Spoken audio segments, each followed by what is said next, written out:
One of my favorite experiences on YouTube is seeing the cries of stupid Europeans who are still shrieking about America's Second Amendment rights, which is hysterical because most of these people are so phenomenally ignorant of the world, geopolitics, governments, anything, that the overwhelming majority of people who you're going to find online who are shrieking about concepts like open carry and are terrified of the ideas of just people visibly being armed in public, even though they see it all the time with cops and security guards.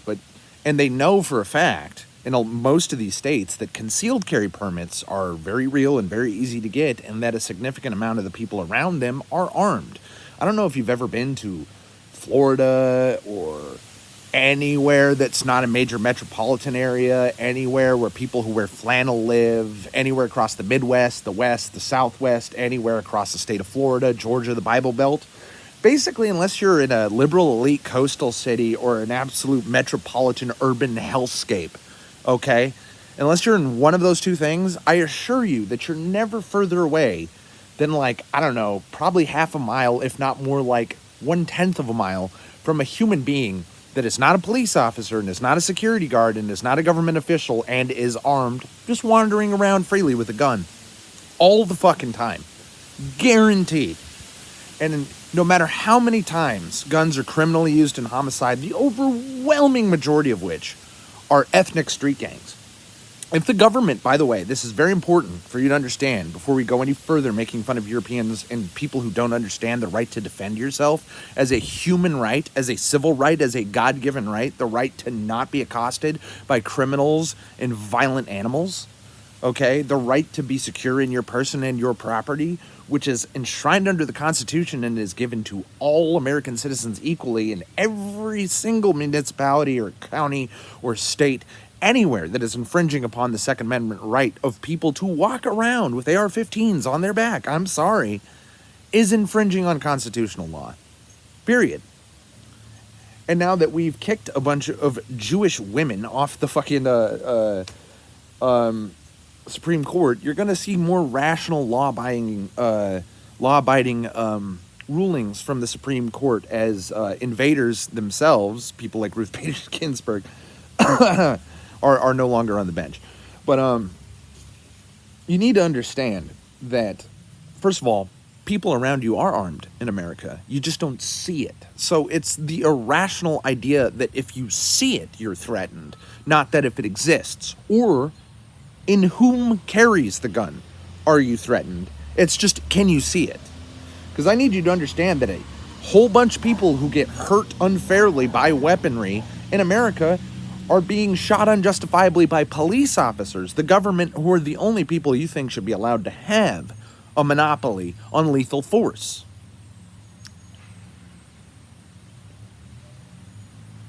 Also, everyone recognizes, because they're constantly in the media and constantly concerned even of European citizens, that the American police force is insanely corrupt, insanely incompetent, insanely dangerous, and tends to be vicious and hostile to the public, and they all have guns. And the right to use them however they want, and qualified immunity, meaning they can't even be civilly sued, let alone have charges pressed against them by anything other than the government for criminal activity. I need you to understand that the police themselves are a mafia. They are a gang. So, all the more reason to say, why should they be the only ones who have the guns? Why should we expect them to behave anything but more maliciously to the public if they have no fear of reprisal from the public using equal and opposite lethal force in retaliation? Well, some people would say, oh, if you remove all the guns, all the issues of violence go away. Have you seen Canada, UK, Sweden? Have you seen Germany? You ever notice that you don't see a lot of footage of soccer games anymore? I wonder if that's because they're roving gangs of knife and pipe and bat-wielding lunatics slaughtering each other at fucking sporting events in these supposedly civilized countries. But they're terrified of you just having a gun holster on your hip.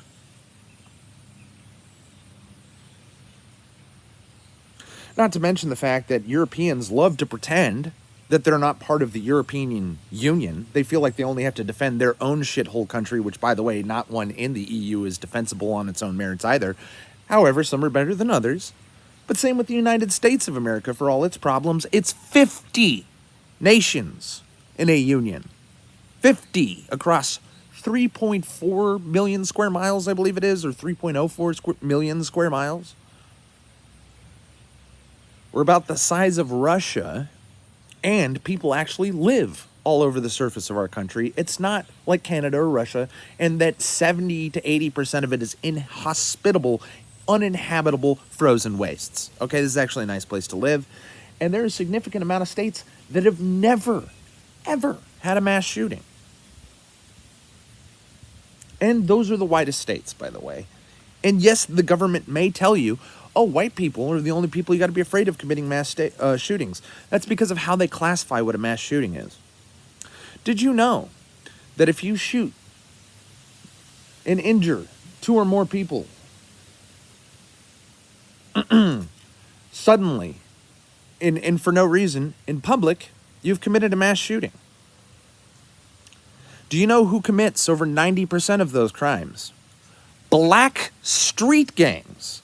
But for some reason, if they've determined that the people being slaughtered at a nightclub or on a random street or on a porch in a housing project that get gunned down, or any of these wild shootings that happened at block parties where 9 or more people are shot, several people killed and stuff.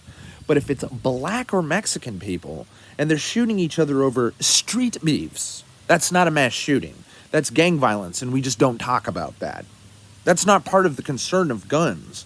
The concern is that white, Christian, educated Americans might be wandering around with guns, and white people with blue eyes who have dicks in between their legs are quite terrifying unless they put a nose ring in and get a fucked up hairstyle. Well, I got the fucked up hairstyle, but I think it needs to be blue, pink, or green for it to count. And no, I'm not piercing my face. So you need to, the other thing you need to understand is violence when it comes to muggings, random assaults, random sexual or battery type crimes that happen on public transport, for instance, places where people are largely defenseless. We've seen a couple of those happen in New York that were national news in America. That's a daily occurrence in every city in the United Kingdom. That some Muhammad or some Ahmed Samdi from fucking Sudan starts pulling some shit, and the police won't take you seriously if they file it. In fact, you got to worry about trying to press charges very carefully so you don't sound like a racist who is profiling people, and that maybe the guy who stuck his hand down your panties randomly on the train was just responding to your racist aggression as a native white Brit. No, here in America, shit like that doesn't fly, because it's generally understood that aggression against individuals of any kind in America, it doesn't matter if they're a spooky-looking black guy wearing red or blue. It doesn't matter if they're a spooky-looking Mexican wearing yellow. It doesn't matter if it's a spooky-looking white, curly-haired, blue-eyed Midwesterner wearing flannel. It doesn't matter if it's some chica-looking weird chick you can't even tell what ethnicity is and she's wearing a pink, bright hoodie. Any of those people could got a gun on their person. And if you start shit with that person, they may shoot you. So, actually, random violence is not that often of an occurrence in America. Outside of, say, Los Angeles, San Francisco, Portland, Oregon, Waukesha, Wisconsin, Minneapolis, St. Paul, Minnesota. Where else? Tallahassee, Florida, even in a red state like that. Austin, Texas, El Paso, Texas, Dallas, Texas, fucking Chicago, Illinois. What else we got? What does all these places have in common? Oh yeah, they're all Democrat-controlled, high population density, low white population, urban hellscapes. That's where you're in danger in America. That's where the scary random shootings happen. That's where you gotta look shifty-eyed at random strangers on the street. Out here, people wave.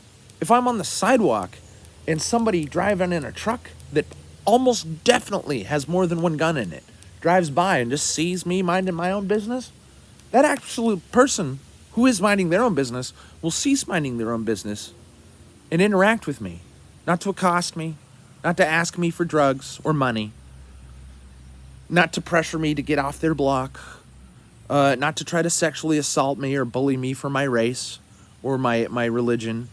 But no, this person will roll down their window and wave. Just because we made eye contact through a window, I couldn't see them, but they couldn't see me. And they wanted me to know that this is a friendly place. This is a high-trust society where small items like Bic lighters are not kept in a glass case behind the counter. They're out in a big stand, about 50 or 60 of them on a giant display stand of all different colors, out in the open in the public shopping area, right next to the fucking door. I could have scooped up a fistful of these into my hand and left, and nothing would have happened to me. Free lighters. And in Florida, red state, relatively white population state that it is, behind the counter. But I'm in Illinois, home of Chicago, yes. Home of Cook County, yes. But I don't live in Cook County. I live where I'm slowly developing a drawl over the months that I live here. And I like it here. And you know what?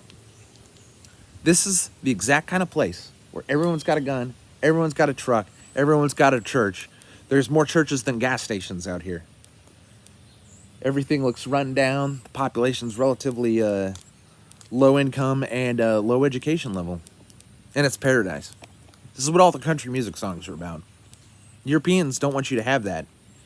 Jamal and Rajat Prukadish needs to show up here immediately with his 8 16-year-old brothers with their full beards and mustaches, all named Muhammad, with no wives or children amongst them. No, they themselves are classified as 16-year-olds and thrown into a high school where little white girls are afraid to go to the bathroom because Rajat Prakash has now declared that he is trans, so he gets to go in their bathroom with them. I'm supposed to be ashamed of not being a liberal? I'm supposed to want rape, stabbings, violent murder, assault, theft, grand theft, larceny, muggings. I'm supposed to want a chaotic shit Sodom and Gomorrah everywhere, with people in pride parades having their dicks out being the only time the cops are around keeping public order. It's just to make sure that nobody stops the gays from showing their dicks to little kids. That's what I'm supposed to want? Get real.